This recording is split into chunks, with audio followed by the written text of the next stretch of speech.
Welcome to TheoTrade. This is Don Kaufman. June 21st, 2023. Just about 29 minutes left inside of the trading session here on this shortened holiday week. It's Wednesday afternoon. S&Ps are down just about 20 handles. The Nasdaq, once again, taking a little bit of a hit here to the loss in the tune of over 1%. It's got me asking the question, is it time to sell? Of course, many of you know that, well, I've already sold. I am short this marketplace and obviously anticipating a bit of a down move. But looking at the tape, are we going to get that down move? I'm going to try to answer that and much more here on this Wednesday evening's update. Right to it here. So as I was saying, the S&Ps are down just about 20 handles right now. And, overall, the order flow is it's broken, it's chaotic, it's very difficult to discern really minute to minute. And I'm actually going to show you precisely why. Now, okay, just going to throw this out here before I get too deep into it.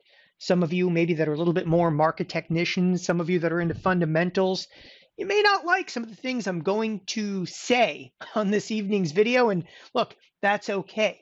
But listen very carefully.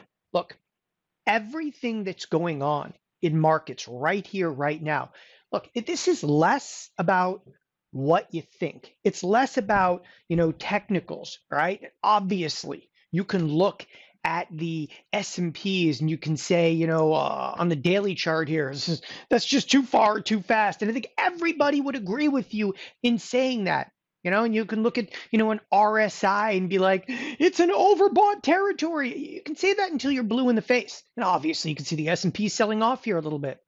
But the one thing that really kind of resonates with me, right? And I think this is a critical portion of it, is that, as I said, order flow is chaotic feeling, broken. And you got to ask the question as to why.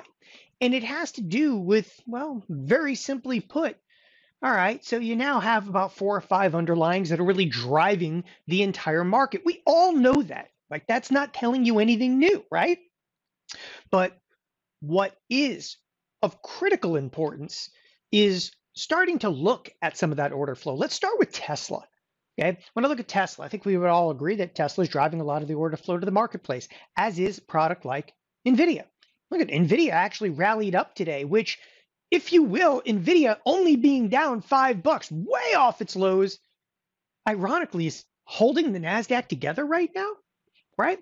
But take a look over at Tesla. When I say look at order flow, everybody usually starts here in the charts.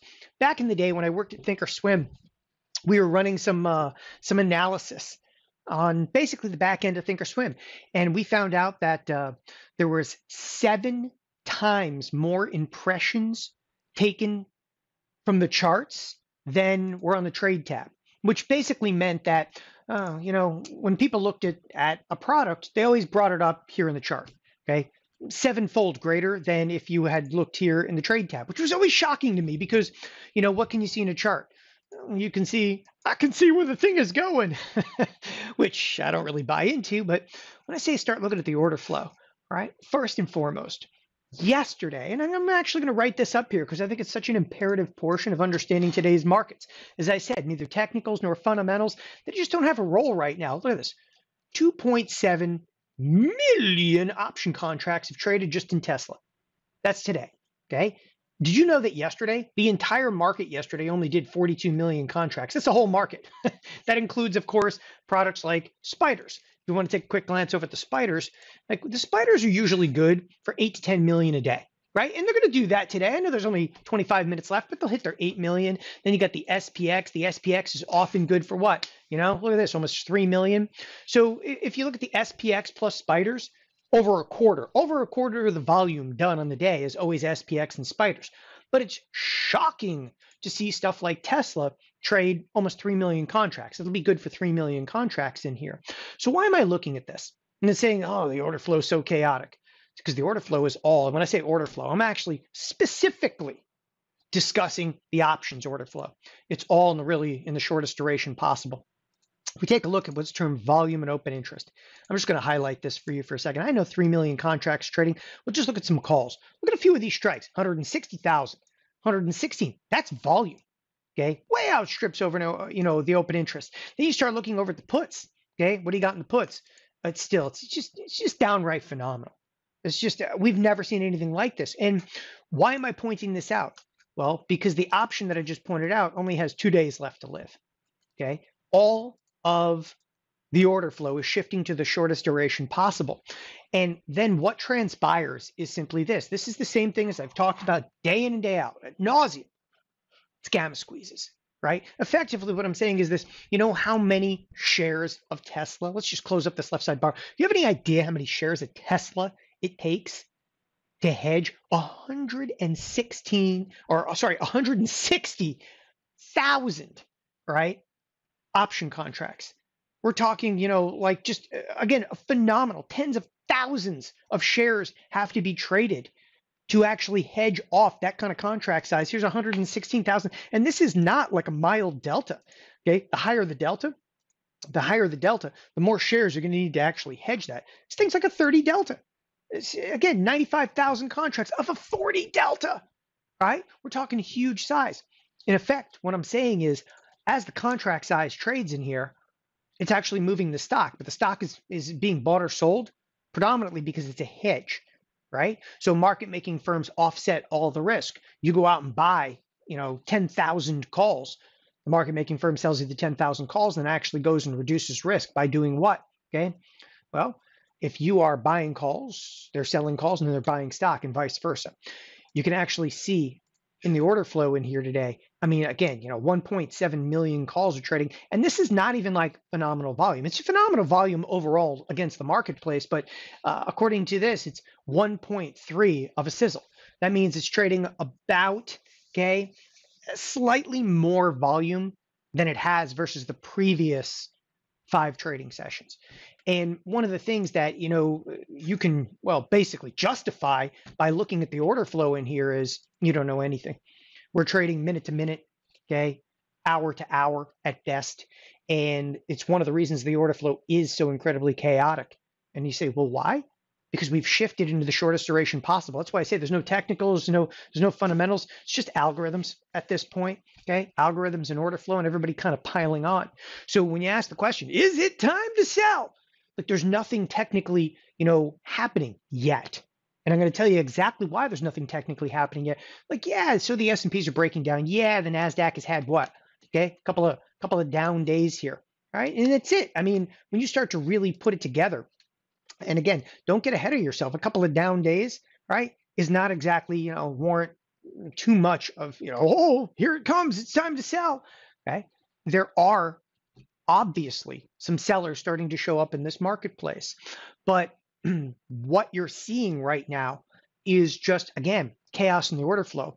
The real sell side activity has not shown up. And people, you're absolutely going to know when it does. Why do I say that? Right? What's kind of tipping me off that, first of all, this is just chaos in order flow and it's just minute to minute and day to day, has a lot to do with the volatility. You realize that the volatility futures that you're looking at right now are the 28-day volatility futures. They're down. When was the last time you saw like VIX? And again, I'm not a big proponent of VIX. I think VIX is worthless. It's 30 days out. Nobody's trading the 30-day options. You don't believe me? Go look at the SPX. Okay, the mother of all products. Go look at the SPX. Nobody's out there trading 30-day options. Look, we'll open up. These are the AM settlement. Okay, this is the big contract, the AM settlement. When I say nobody's trading them, like I'm not joking. Like there's a couple thousand contracts that have traded here or there. But look, there's millions of contracts that have traded in here today. Where are they trading the SPX today? Oh, newsflash. Okay. Everybody's moved to the shortest duration possible. And this is predominantly now professional firms. It's proprietary trading firms. It's hedge funds. Okay. And they're out there slinging some serious size inside of the SPX. But when it's 0-day expiration, again, it's chaos and order flow. You just get a feel for it. But what is going on right now is that for the most part, these traders are using 0-day expiration, and then they're just laying off the risk inside of the S&P. It's the same thing in Tesla. They'll trade Tesla options, just lay off the risk inside of Tesla stock. Okay, it's shifting the market around, and that's why it feels so chaotic, so broken, so disconnected. But the reality is when people are asking that question, those sellers starting to show up, is it time maybe to sell? Exit stage left. You'll know when volatility starts to rock. And right now, okay, according to, and again, I like to look at the volatility futures. And the volatility futures, I know what people are looking at on here. They're like, look, it was down here and then it was up here. That's a contract roll, people. Doesn't mean anything. Volatility has been absolutely unequivocally down and flat today.